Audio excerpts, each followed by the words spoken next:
زبنائنا الكرام، السلام عليكم ورحمة الله وبركاته. مرحبا بكم في فيديو جديد مع مشروع جديد.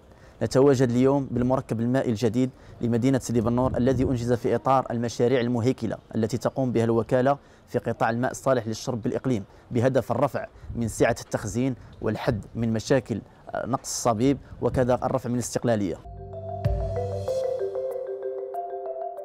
يضم هذا المشروع بناء مجموعة من المنشآت، وهي خزان أرضي شبه مدفون سومي أونتيري تبلغ سعته التخزينية 3500 متر مكعب، يتم تزويده انطلاقا من محطة معالجة المياه الصالحة للشرب بمدينة سيدي بنور عبر قناة رئيسية.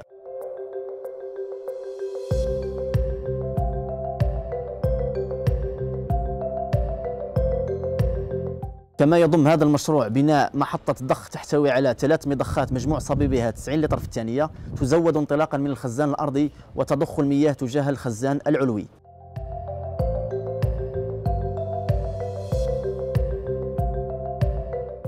هذا الخزان العلوي ذو الشكل المخروطي تبلغ سعته 500 متر مكعب، ويتم تزويده انطلاقا من الخزان الأرضي بواسطة محطة الضخ، وله دور رئيسي في ضمان الصبيب والضغط لازمين لإيصال هذه المادة الحيوية إلى جل نقاط الاستهلاك بالمدينة.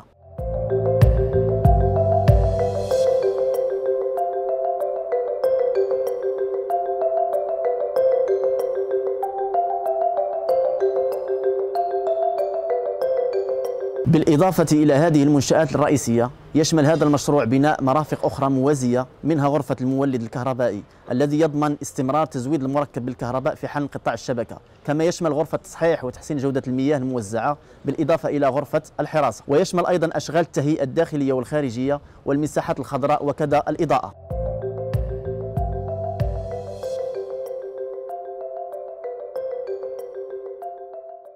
وأخيرا لا يفوتنا أن نتقدم بالشكر لجميع المتدخلين الذين ساهموا في إنجاح هذا المشروع وإخراجه للوجود، والذي ساهم في رفع استقلالية التوزيع إلى مدة 24 ساعة، وإضافة سعة التخزين وصلت إلى 4000 متر مكعب، كما ساهم في تقوية التزويد بهذه المادة الحيوية.